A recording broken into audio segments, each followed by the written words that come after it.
Hello, I'm here today with Paul Drouillard.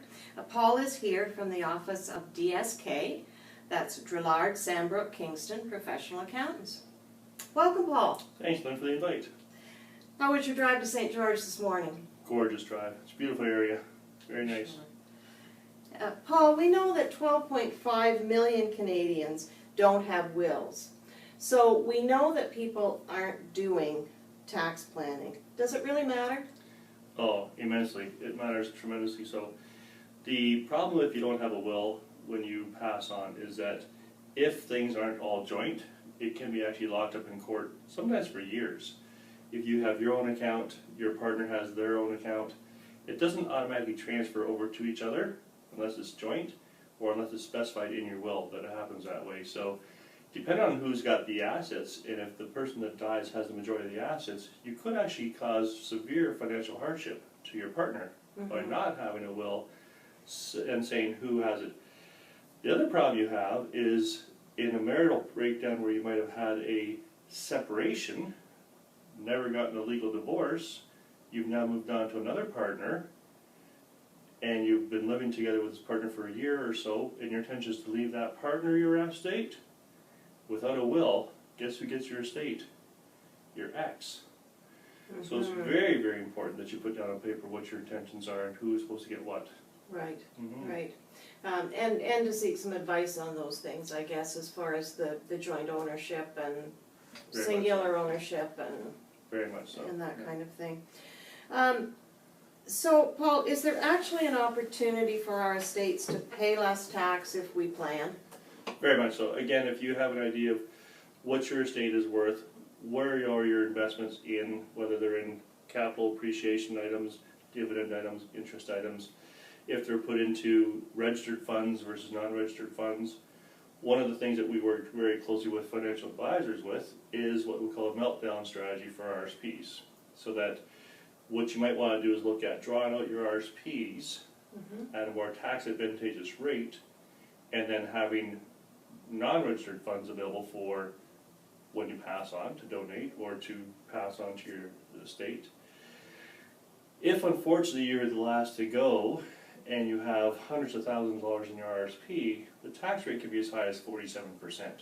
Right. So if you have $500,000 in your RSPs, you might end up giving Stephen Harper a check for almost $250,000. Something we really don't want to do. Yeah. Yeah, and I find that there are a lot of people that are not aware of that treatment on their RSPs. Right. They just assume that it's going to happen a different way than what it really will happen. And the sad part is, and this is what I sometimes think it might be a bit of a plan on the government's behalf, is that all those years you've been donating to RSPs, or contributing is the right word, you might have been in the 30 to 35% tax bracket. Now look at that. You're being taxed at 47%. They won. So the whole idea is to use your investments wisely, draw it out at a more timely basis, and that's where they have to sit down with yourself and just say, okay, should I take it out now? Should I wait till I'm in my 70s? When should I take it out?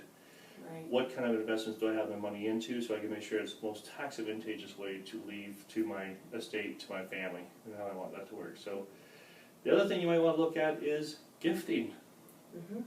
That's one thing that we're lucky in Canada, that there's no tax on inheritance or gifts. The one thing there isn't yes, death and taxes for sure, but in their case it's not. So if a parent wanted to just gift money to a child, or anybody for that matter, it's free and clear. So that's one thing that we always try to stress with our clients as well, is that if you have a fair amount of a portfolio, and a lot of money is just within, say, GICs, you're only earning 1% anyways. So if your intention is to leave it to your children, maybe what you do is you start looking at giving some of that money to your children today as a form of a gift. There's no tax. It avoids probate tax for you when you pass on, so you do save tax that way. If your child then takes that money, say they're working and earning a living of, $50,000, and you give them a gift of $20,000, and they put that into their RSP, they're now going to have a savings for their future, plus that $20,000 or contribution to the RSP, would give them maybe $3,000 to $5,000 back as a tax refund, which they can then use for a nice trip, some home improvements. It's a huge gift. It's a huge gift. Yeah. And it's a nice thing to do now while you're alive, so you can see that happening. Right. Mhm. And again, I find that question of whether they can give money away without incurring taxes is not known Correct. to people. Yeah. So I think, ideally, people need to have someone look at their whole situation and come up with some ideas and suggestions to create some of these benefits. Yeah, our whole mindset is work hard, save lots, like the squirrel, bury away and keep it away there for the future. Mm-hmm. It's a hard thing to understand that it can actually give it away because you've spent your whole life working for it. And a lot of people, you're exactly right, don't think that you can give it away on a tax advantageous method. Yeah. They always think that there's a cost to that. So it's so worthwhile spending time sitting down with yourself or myself and just sort of saying, okay, here's my situation, what do you think? Mm-hmm. And get 2 or 3 opinions, Yes, yeah.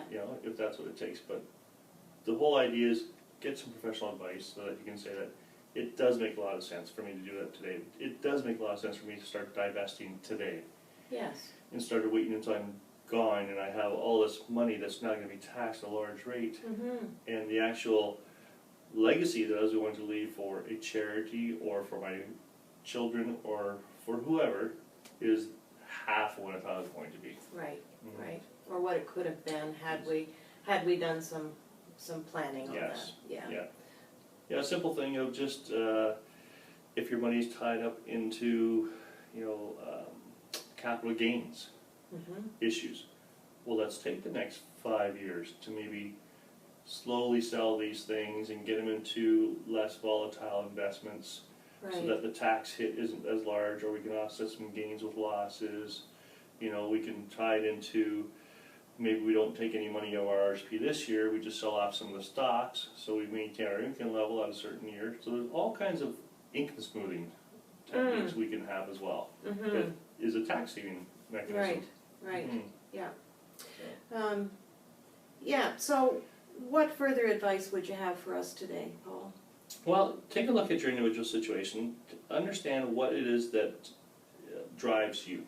Like, do you have a favorite charity that you've always been involved with that you maybe like to, supply them with some funds so they can keep on their activities? Take a look at that, sit down and say, okay, how much do I want to give? $5,000? $50,000? $100,000? Every dollar you give a charity will be appreciative of that. So that's one avenue, and there's so many tax advantageous ways to do that. If you have, a most famous one right now is Bell Canada shares. A lot of people have Bell Canada shares that have accumulated. It'd probably have cost you in today's dollars nothing at all, but it's probably worth thousands of dollars. If you sell that, you're going to have a huge capital gain on your hands. Right. A lot of people don't understand that you can actually donate those shares to the charity. There's no capital gains to you at all. Plus you get a donation receipt. Mm-hmm. So you win, the charity wins because they can then cash in the shares. That's one avenue. The other avenue is what I've talked about earlier about segmenting your estate as to what it is, how much do I need to live, and that's where they sit down with you as well and say, okay, I'm going to live till I'm 90, I'm going to live till I'm 100. See and feel comfortable that you have enough funds to make sure that your life is taken care of. Right. So you've been on an airplane and an oxygen mask dropping down. Put yours on first. Make sure you're taken care of first. Absolutely. Then take care of the people beside you. Yes. So once you've done that and you know that you're okay, then you'll see that you have this bucket of money, whatever it is, then decide what you want to do with that. Do you want to give it all away to charity because you have all your family taken care of already? Do you want to give it all to your family? And then let's look at tax advantageous ways to do that. And let's look at legacy planning. Let's look at a way that your name can live on after you're gone. There's a lot of large organizations such as community foundations, hospital foundations, that you can actually have a legacy with your name attached to it. Yeah. So, And I think it's important. Every person's situation is so different than the next person's Absolutely. situation. And that's why we really advocate for getting some help and really looking at your situation and the best way for you to do it. yes, Yeah, there definitely is no cookie cutter syndrome when it comes down to financial planning and estate planning. Right. It really is individual. Yes. And with family dynamics, especially in today's day and age when you have a lot more mixed families, family dynamics become a bigger play. And that's where you want to look at the need for who needs the most.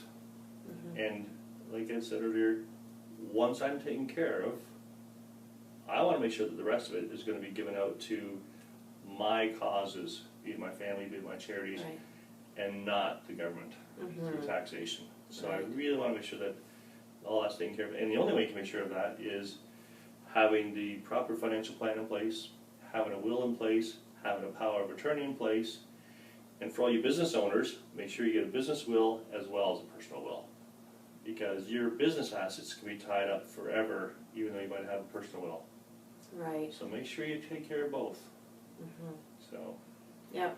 A lot of good advice today. thank you very much for the invite. It's a large matter. We could spend a week to discuss, Absolutely. but I know this is a brief discussion. It's just meant for more of a introduction to the thought process. Yes, yeah. And introduction to taking a look at your situation and Yes. you know, just to emphasize the importance of looking at your situation and that there are some issues that need to be discussed. Yeah. And one thing I have to really say, and I'm sure you hear it all the time, like, no, I don't have a will. I know I got to get one. I've got that on my bucket list. I'm going to do that. How many times have you ever heard that? It's, if I can stress it so importantly, today, tomorrow, next week, do not wait until longer because unfortunately, the older we get, the more funerals we're going to, and a lot less baptisms, a lot less weddings. It's happening Yes. quickly and it happens before you know it. So don't hesitate because it's such a hardship to the ones you leave behind. If you pass on and this is not taken care of. Yes. You know, it's just, you're not here to see it, but maybe you've seen it through others. It is amazing how much it's difficult to Yes. get these things fixed once you're gone. Yes, where a little planning beforehand can make things go smoothly Very for much. your Yeah. for your families. And it's very important for us to realize that what we think is going to happen is not necessarily. We think that, you know, people think, well, common sense says that this is the way this is going to be handled, and it's not necessarily the way they think that it should be. You know, that things are going to happen the way they think they're going to happen. And so it really is important to think these things through. Yeah, if it's not spelled out, unfortunately it has to go through the law, and the law deals with facts. It takes a while to figure out what the facts are, and it takes time to then decide who is the rightful owner of these things. So if it's not spelled out, sometimes the rightful owner might be somebody totally different than who you think it is. Right, Protect yourself, protect your family, get it done now. for sure. And that's our message for today. Yes. Thank you for the invite, really appreciate this. You're welcome, Paul. It So- was great having you. Thank you. Thank you.